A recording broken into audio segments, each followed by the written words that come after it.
know what I mean? I've been coming here for a while, and I've seen and heard some great word, some great testimony that has lifted my spirit, that has pushed me through in the hard times, like Anitra said, when I was missing family and those things. So when Anitra gave me the call, I just felt joy and just this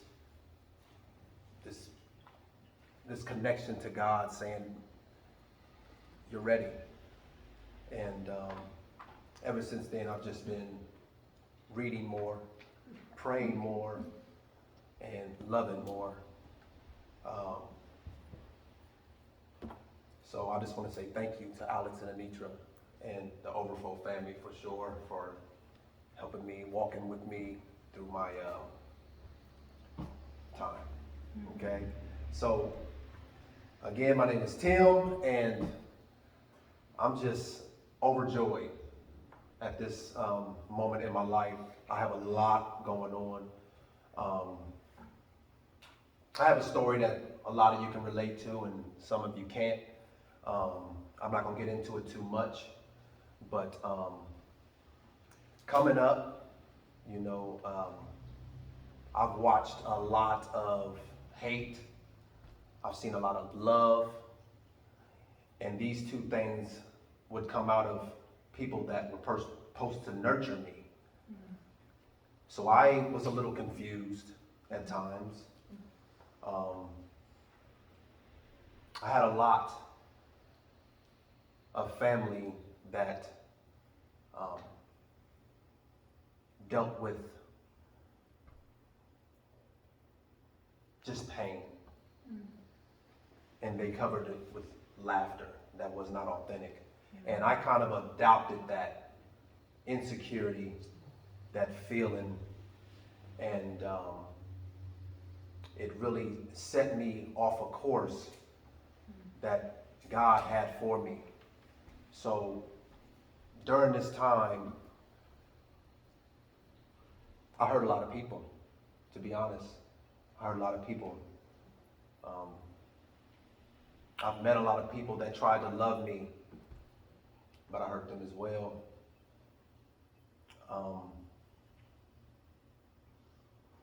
So I have children, 8 children that really is everything to me. And every day that I get up, they're on my mind. And the enemy tries to put in my mind that I'm going to let them down the way you were let down. And it's a lie. It's a lie. It's a lie. So I've been reading in Mark and John, and what stuck out to me in Jesus' ministry was the love that he had. The love he's shown, the patience he's shown, the rest that he allowed people to have inside of him. It was something that I longed for young. There was love. There was love. But the love that I needed, it wasn't there. Just to be honest, it wasn't there. So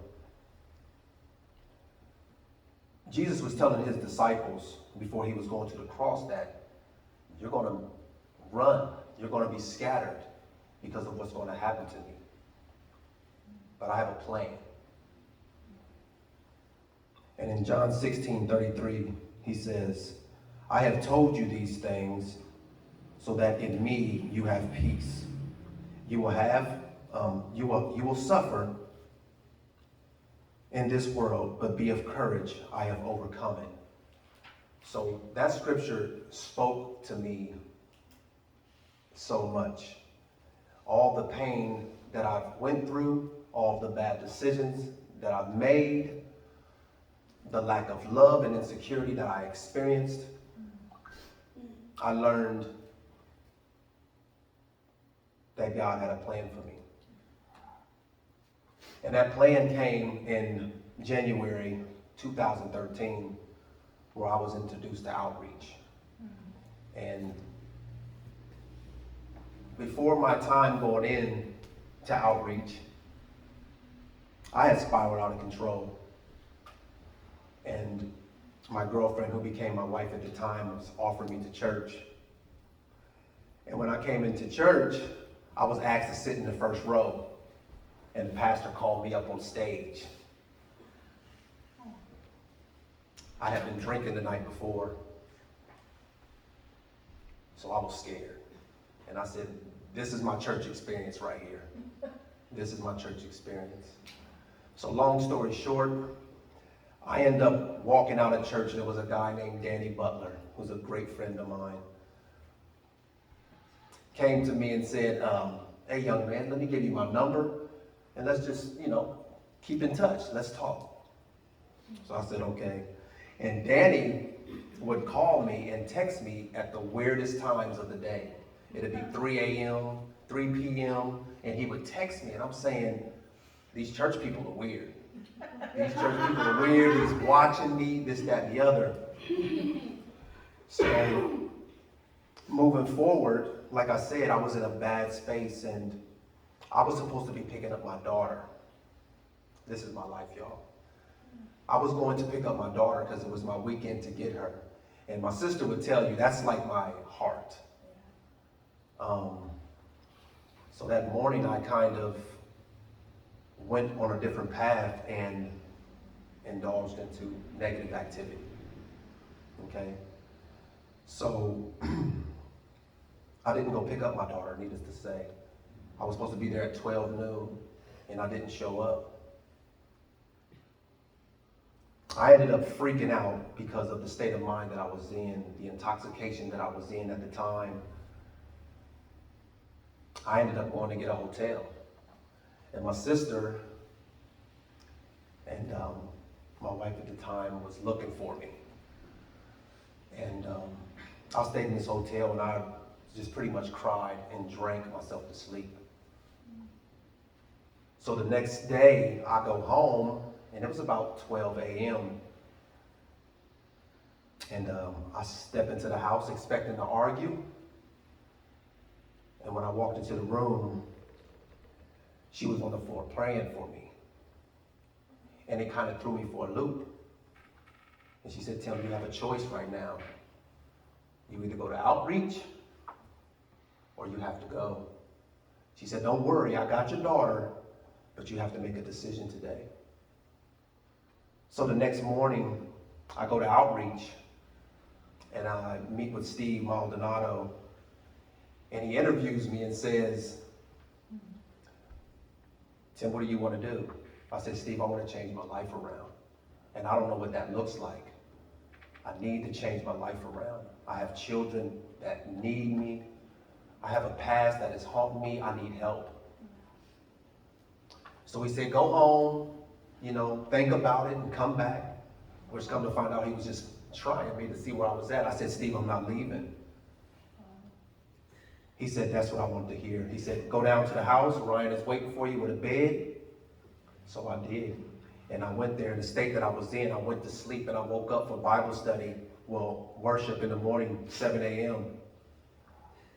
And I sat on the chair in the pews. And I said, God, if you're real, I need to see you. I need your help.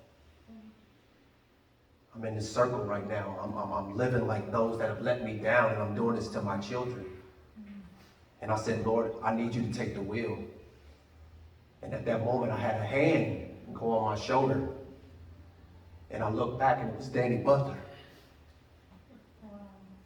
And I just fell to the floor. And they let me cry for almost 4.5 hours. And when I got up, I tell you, I was free. I was free. Addiction, abuse, it was all wiped away in that moment. And I went 7 years sober. thriving marriage, work, the whole 9 yards. And my encounter with Christ at that time has shown me so much love that I've missed. But now I can give because he's made me whole. And you're looking at someone who's whole today from the mistakes that were made by myself and others who are supposed to love you. We're going to make mistakes. God has recently spoke to me and told me that my calling is to talk to young men and men of my age as well. So I've been getting a lot of opportunities. I went and spoke at Mansfield Prison about a month and a half ago. And the hunger that was in these men, the regret, the pain, the agony that was in these guys' eyes, and the way they were calling out to Jesus was something that I needed to see, because I was saved from the grave. I was saved from the grave. There's no way that I should be here today with the choices that I've made. So you see me here today, and this is why Juneteenth is so important to me, is that you see me today, but there's 10,000 that got me into this place. The prayer, the pain, the agony of those who wanted this opportunity I now have to worship the Lord, our Savior, freely.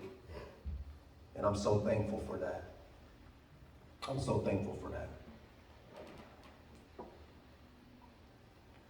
So, at this point in my life, like I said, I've really been blessed with opportunities that I am taking on more maturely, more wise, and I have a great circle of people around me. I've let go of the pain and the hurt, even though they tried to rise up. I know where to go now. I'm connected to a source that holds me and walks with me and calls me by name. And I know it to be true. So this is really to the guys here. I'm proud of you. I'm proud of you. Because what you're doing is not easy. What you're doing is not easy. To my sister, it was just like our relationship has really grown here recently, and I'm so proud of you as well. I want to say that publicly, that I'm proud of you as well. My children, my goodness, I have some colorful children. And they're like me. They're like me. They're just excited, they're energetic, they're happy. And all this comes from love. The love that I'm able to give them now. You know what I mean? And they've walked with me through some trying times to where now I have to be accountable to them. So that is my driving force, is to give them a man of God in their lives. To be a brother, to be a father, to be a friend is what I want. So the love that I have now is so great that I can only give God the glory, because it hasn't always been this way. It hasn't always been this way.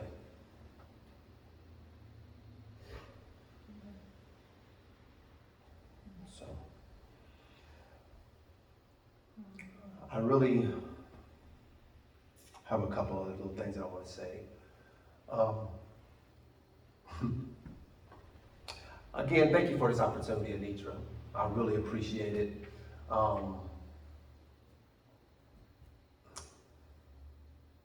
It's a pleasure to be up here. this public speaking and talking and stuff like that, it's a task. It's a task. Yeah. And I'm a person who's normally comfortable in speaking, you know, but this is an opportunity that I will grow from and take with me forever. So, You don't need to hold back. Say whatever you want. yeah. So, I well, say all kinds of crazy stuff, so you go. yeah, I just, I don't know, I'm just thankful. I'm thankful. I'm happy. I'm in a good space. Every day has just been intentional to continue to read and pour out and find myself, and walk into my calling, arm in arm with some men and women who are like-minded, to go into places where those who need it aren't getting fed or being loved. So I am equipping myself for that mission, to go into neighborhoods, into schools, to be a conduit of hope to those who aren't getting it. Definitely in the Black community, which is overlooked.